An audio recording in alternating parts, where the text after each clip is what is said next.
it's a financial process, Yes. but you get there by actually being connected to your customer. Hey, Weekly Walk viewers, greetings from Atlanta. Tom, this is my first ever Weekly Walk in Atlanta. Like 6 years of weekly walking, and we finally made it to Atlanta, to the Peach State, right? Is that Georgia? Peach State, The Peach yes. State, yeah, all that fun stuff. So I am here with Tom Klein, who is CMO at Matterport.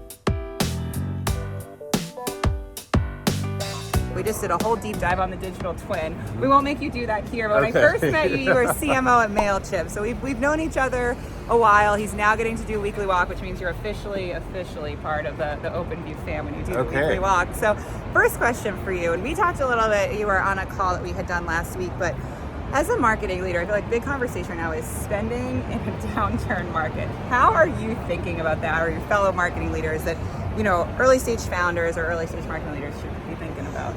It's tough Don't out there. spend. It's tough out there, so don't spend. I would think probably about two different things. One is quality, Yep. right? So I like to think that quality scales. Yes. And so put more effort into the actual communication itself and quality on a bunch of different dimensions, not just professional finish, but also how are you really connecting with your audience. Yeah, right. that makes sense. So that one is quality. Okay. The other is, of course, owned channels. Yes. Right. So instead of having to spend into the advertising industrial complex, use your own channels more effectively. Okay, that makes sense. That would be my my quality two little over quantity. tidbits No, there. those are some good tidbits. Better than don't spend. I think. All right. You have to spend. You got to spend something. Spending your time and effort, try to be more thoughtful. Yeah, about where you're putting that money, for sure. All right, so like I said, when we first met, you were CMO of Mailchimp, Atlanta's darling company for sure, and you joined, probably a few years before the massive acquisition by Intuit, which I think was Intuit's largest to date. But what did that sort of look like as a marketing leader in preparing for that acquisition? And for other companies who are thinking about, IPO or acquisition, what should their marketing leaders be thinking about now? Like, what do you wish someone had told you? Right, it's a really challenging process. Yeah, so I'd say focus on fundamentals. Okay. I mean, the business fundamentals are what really made the acquisition happen. Yeah. Right. So I mean, that's why Mailchimp was so special. Is like there was a real focus on the fundamentals of the business. Okay. And I'd say beyond that, there's a reason why people talk about LTV to CAC and a bunch of the metrics. So having a fluency with it is really helpful. Okay. Because I think the fundamentals. I mean, and I think that's the hard part about the whole process is that a lot of it's driven by it's a financial process, but you get there by actually being connected to your customer. Yes. So you're ultimately the translator back and forth between this is how the fundamentals happen because I find customers and I make them loyal. Yeah. We build a wonderful product and make them successful. Yeah. But I have to describe it in terms of their financial in money terms. Yeah, sort of in money terms. Yeah. So that part was, if someone I told you if that. someone had told me, I probably would have paid.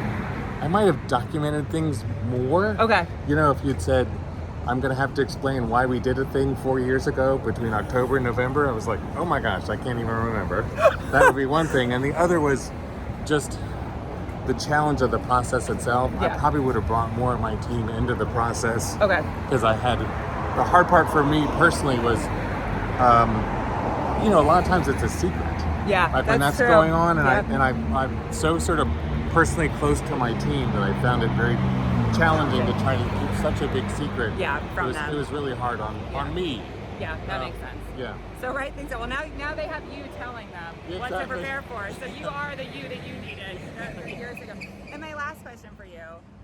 Tell us a fun fact about the bar that you are building in your basement, because I just thought this was fantastic. It's a completely insane project. It's an insane project. I would not always really recommend it, but it is. We were so inspired by the bar in the movie Passengers. It's got Chris Pratt and Jennifer Lawrence. Yeah. And they're on a ship, right? And it's like a 90-year journey.